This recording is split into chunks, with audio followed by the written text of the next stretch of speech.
আসসালামু আলাইকুম। কি অবস্থা সবার? আমার থাম্বনেল দেখেই তোমরা বুঝে গেছো কি নিয়ে এখন আলোচনা করতে যাচ্ছি। হ্যাঁ বন্ধুরা, সম্প্রতি সময়ে একটা ইন্টারভিউতে রায়হান রাফিকে প্রশ্ন করা হয় তুফানের সফলতার সাথে যেটা বলছিলেন যে তুফান 2 কবে আসবে, এই প্রশ্নটার সম্মুখীন সবচেয়ে বেশি হতে হচ্ছে এই মুহূর্তে। 2 তো আসবে, কবে আসবে? বন্ধুরা, রায়হান রাফি এই প্রশ্নের উত্তর দিতে গিয়ে যা বলেছেন তা শুনলে প্রত্যেকটা বাংলা চলচ্চিত্র প্রেমীর মনটা, বিশেষ করে সাকিবিয়ানদের মনটা একদম ঈদের খুশিতে ভরে যাবে। হঠাৎ ঈদের খুশির কথা কেন বলতেছি?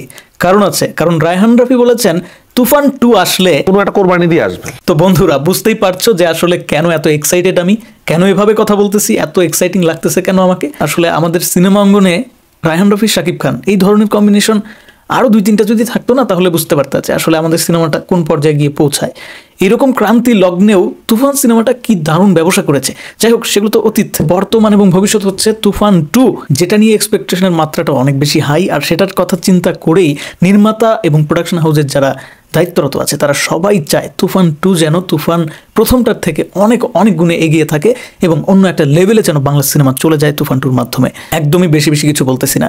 রায়হান রফি নিজের মুখেই বলেছেন, আমার মুখ থেকে কি শুনবা, রায়হান রফির মুখ থেকে শুনে নাও। সেকেন্ড পার্টটা খুব ইম্পর্টেন্ট। সেকেন্ড পার্টটা আমরা ভালো মতো বানাতে চাই, বড় স্কেলে আমরা করব। কতটা বড় সেটা রায়হান রফির পরের কথাগুলো শুনলেই বোঝা যায়। আরো 3-4টা দেশে আমরা শুট করব সিনেমাটা। 3 থেকে 4টা দেশে এই সিনেমার শুটিং হবে। সেই সাথে স্ক্রিপ্টিং এর কাজটা কিন্তু অলরেডি শুরু হয়ে গেছে, কারণ আমরা জানি স্ক্রিপ্টিং কতটা ইম্পর্টেন্ট। কারণ এর আগে তুফান সিনেমাতে কিছুটা কমতি লক্ষ্য করা গেছে এই গল্পে স্ক্রিপ্টিং এর কাজে, এবং সেটা নিয়ে অনেক আলোচনা হয়েছে, সমালোচনা হয়েছে। সো আমার যেটা ধারণা ছিল সেটাই হলো, নির্মাতারা কোনোভাবেই তুফান 2-তে কোনো ধরনের কমতি রাখতে চান না। অর্থাৎ তুফানের যে সমস্ত কমতি আছে, হ্যান্ড টু হ্যান্ড কম্বাট থেকে শুরু করে স্ক্রিপ্টিং এর দিক থেকে কিছুটা দুর্বল লাগছে। সো এই দুর্বলতাগুলো তুফান 2-তে অবশ্যই লক্ষ্য রেখে কাটিয়ে তোলার দুর্দান্ত চেষ্টা করা হবে। সেটা কিন্তু রায়হান রফি একদম ক্লিয়ার কাট বলে দিয়েছেন, এখানে কোনো সন্দেহ নাই। স্ক্রিপ্টিং করছি, স্ক্রিপ্ট শেষ হলে দেন আমরা প্রোডাকশনে যাব, তুফানকে অন্য জায়গায় নিয়ে যাব। আর এ কারণেই তুফান 2-তে স্ক্রিপ্টিং এর কাজ দীর্ঘ সময় ধরে হবে এবং প্রয়োজন হলে 1 বছর 2 বছর সময় নিয়ে তুফান আসবে। তুফান যে এরকম এক্সপেকটেশন মানুষের কাছে গেছে, যে এরকম হাইপে উঠছে, তুফান 2 এর থেকে বেটার হতে হবে। এটা একটা চ্যালেঞ্জ আমাদের জন্য, তো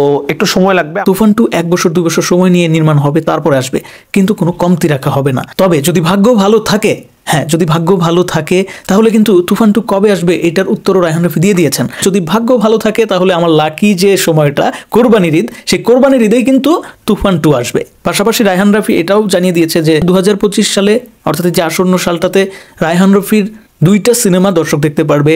একটা হচ্ছে রোজার ঈদে, একটা হচ্ছে কুরবানির ঈদে। কোরবানির ঈদে, রোজার ঈদে 2 দিন ইনশাআল্লাহ সিনেমা আসবে আমার। কবে ভালো থাকলে তুফান 2 হতে পারে। আর তুফান 2 কোনোভাবেই রোজার ঈদে আসবে না, এটা আসলে কুরবানির ঈদেই আসবে। কারণ ওই যে লাকি ফ্যাক্টর, যেহেতু এটা একটা বড় অ্যারেঞ্জমেন্টের সিনেমা, সো পোস্ট প্রোডাকশন থেকে শুরু করে সবকিছু মনোযোগ দিয়ে করতে গেলে ভাই টাইম লাগবে ভাই, এত দ্রুত আশা করলে তো হবে না। বাট যেটাই হবে বিগ ব্লাস্ট হবে, এটা কিন্তু রায়হান রফির প্রত্যেকটা কথার মধ্যে বোঝা যাচ্ছে।